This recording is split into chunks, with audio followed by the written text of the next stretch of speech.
Good morning বন্ধুরা, স্মৃতি blog ডায়েরির নতুন আরও একটি ব্লগে আপনাদের স্বাগত জানাই।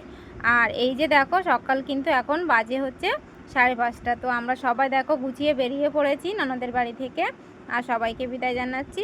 তো ভাবলাম তোমাদের সাথে সবটা হয়তো শেয়ার করতে পারবো না, তো একটু শেয়ার করি। তো দেখো, সবার কিন্তু মন খারাপ হয়ে গেছে, হাসি মুখে আছে সবাই, কিন্তু মন খারাপ। ওই যে দূরে দাঁড়িয়ে আছে হলুদ চাদর গায়ে দিয়ে, ওটা হচ্ছে আমার ওই ননদ, মানে আমার দিদির শাশুড়ি। আর ওই পাশে দাঁড়িয়ে আছে দিদির বাবা, আর এদিকে পাশে দাঁড়িয়েছে দিদির মেয়ে। আর আমরা যারা ছিলাম সবাই, ওদিকে আমার মেজো জায়ের মা, ঠাকুমা, দিদা সবাই কিন্তু এসছিল। তো সবাই আমাদেরকে গাড়িতে তুলে দিয়ে গেল। তো এখানে ইঞ্জিন ভ্যান, তো এখানে এসে একটা নতুন অভিজ্ঞতা হলো ইঞ্জিন ভ্যানে চড়া, বা ইঞ্জিন ভ্যান করে সব জায়গায় বাজার ঘাট, মানে কোথাও যেতে গেলে তো খুব একটা মানে কি বলবো, মানে খুব সুন্দর মজা হলো। খুব একটা অস্বস্তিও হয়নি, কেননা সবাই এখানে এটাই। আর এইদিকে আরেকটা জিনিস হচ্ছে, সব কিছুই কিন্তু বাড়ির, প্রত্যেকটা বাড়ির পেছনে একটা করে মানে গর্ত বা পুকুর যাই বলো না কেন রয়েছে। আর এদিকে দেখো ভেন্ডি ক্ষেতটা কত সুন্দর লাগছে। তো বাজারের সাইডেই তো আমরা দেখো দেখতে দেখতেই কিন্তু চলে এসেছি। এবার এখান থেকে নেমে আমাদের আবার ধরতে হবে অটো টোটো। তো আমরা যে আগের ভিডিওতে দেখেছো বাজার করতে এসেছিলাম, তো এই বাজারে এসেছিলাম বাজার করতে। তো এটা হচ্ছে সাতমুখ বাজার বলে। তো এখান থেকে আমরা এই ব্রিজটা টপকে ওপারে গিয়ে ওখান থেকে অটো বা টোটো ধরে, তো অটোই ধরবো, এই নদীটা পার হয়ে গিয়ে দেখো আমরা ওপারে গিয়ে অটো ধরে যাব হচ্ছে ক্যানিং। তো এদিকে রাস্তা মানে যারা যাতায়াত করে তাদের কাছে খুব সহজলভ্য, আমাদের কাছে একটু মানে বোরিং লাগছে আর কি। তো খুবই কষ্টদায়ক মনে হচ্ছে। আর দেখো কত খেজুর গাছের সারি, আর কত তাল গাছ, খেজুর গাছ, রাস্তার দুধারে না একটা শান্তির জায়গা। আর এখন দেখতে দেখতে প্রায় ওই 6:30টার মতো বেজে গেছে। তো দেখো সূর্য কিন্তু মাথার উপরে উঠে পড়েছে, আর এত কষ্ট হচ্ছে।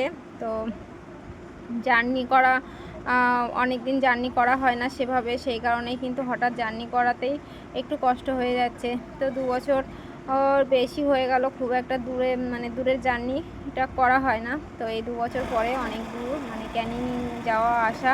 তো সেই দেখো, আর এদিকে দেখো এখানকার প্রত্যেকটা বাড়ির পেছনে একটা করে কিন্তু পুকুর রয়েছে। আর দেখো মাঠে দেখো গরু ছাগল সব কিন্তু ঘাস খাচ্ছে। আর সূর্য দেখো মাথার উপর দিয়ে উঁকি মেরেই কিন্তু উঠে গেছে।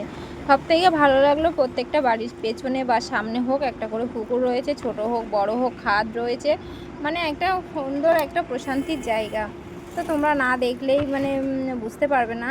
তো আমি জানি না তোমাদের কতটুকু বোঝাতে পেরেছি। আর এই যে দেখো এখানে মানে যে অটো করে এসেছিলাম, উনি একজনের মাছ এনেছিল ওনাদের বাড়ি, তো উনি দিয়ে দিল, উনারা নিয়ে চলে গেল। আর আমরা দেখো আবার গন্তব্যের দিকে এগোতে থাকলাম।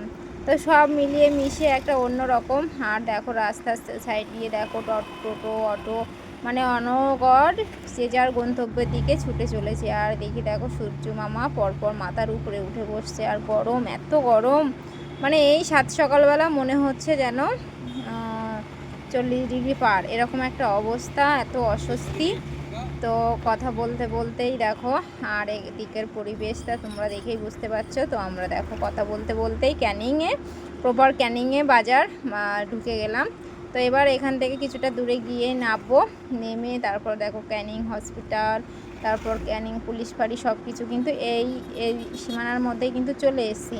তো এখান থেকে যাও মানে ওই যে সামনে তোমরা দেখতেই পাচ্ছ বাস অটো টোটো গাড়ি দাঁড়িয়ে আছে, ওখানে হচ্ছে স্ট্যান্ড। তো ওখানে আমরা নেমে পড়বো, নেমে আমরা যাব ক্যানিং স্টেশন। ক্যানিং স্টেশন থেকে টিকিট কাটতে হবে।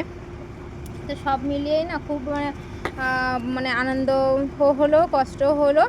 আর সব থেকে একটা কথা কি, মানে অনেক দূরে যেহেতু মানে যাওয়া হয়নি, এই প্রথম, তো সেই দিক দিয়ে একটু আনন্দও লাগছিল। আর ছেলেটা তো বাড়িতে ছিল, মানে একটু মন খারাপও হচ্ছিল। তো দেখো কথা বলতে বলতেই কিন্তু চলে এসেছি। আর এখানে তো দেখেই বুঝতে পারছো বাস অটো টোটো মানে কত প্রকার গাড়ি এখানে দাঁড়িয়ে রয়েছে, কত দূর থেকে গাড়ির লাইন তোমরা দেখেই বুঝতে পারছো।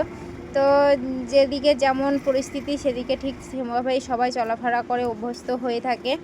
তো যাই হোক, আমরা কিন্তু এবার সবাই এখান থেকে নেমে পড়লাম। তো কথা বলতে বলতে দেখো আমরা ক্যানিং স্টেশনে চলে এলাম। আর এবার এখান থেকে টিকিট কাটবো।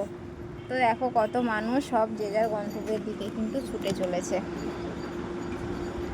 তো আমরা আর দেরি করলাম না, দাদা আর মেজো ভাই ওরা হচ্ছে টিকিট কাউন্টারের ওখানে টিকিট কাটলো। তারপর দেখো কী পরিমাণে ভিড় এই সকালবেলা, আর আজকে হচ্ছে রবিবার, তো কী পরিমাণে ভিড় হলো, এত চাপাচাপি বা এত মানে তো যাই হোক, কথা বলতে বলতে আর ভিডিও করা হয়নি, প্রচুর ভিড় ছিল। আমরা কিন্তু শিয়ালদা চলে এসেছি।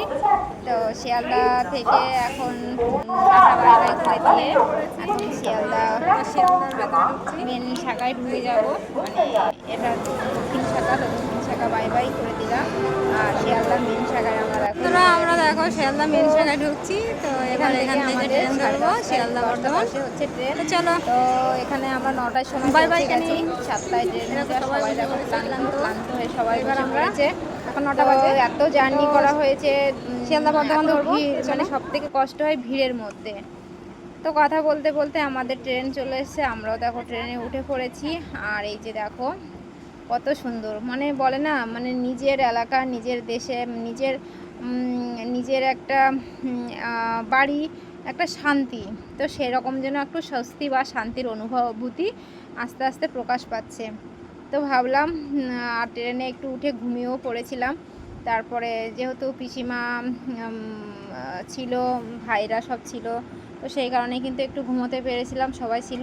আর দেখো আদিসপ্তক গ্রামে চলে এসেছি। আর এখানে কলার ব্যবসা, মানে কলা বিক্রি হয় প্রচুর পরিমাণে, যারা ব্যবসা করে তারা এখান থেকে কলা নিয়ে যায়, সেটাই সব আলোচনা করা হচ্ছিল ট্রেনে। তো সব মিলিয়েই আমাদের এভাবেই কেটে গেল। আর দেখতে দেখতে কিন্তু আমরা পৌঁছে গেলাম। তো আমার আজকের এই ভিডিওটা তোমাদের কেমন লাগলো অবশ্যই কমেন্টস করে জানিও, খুব কষ্ট হলো। তো দেখা হচ্ছে পরের একটি নতুন ভিডিওতে।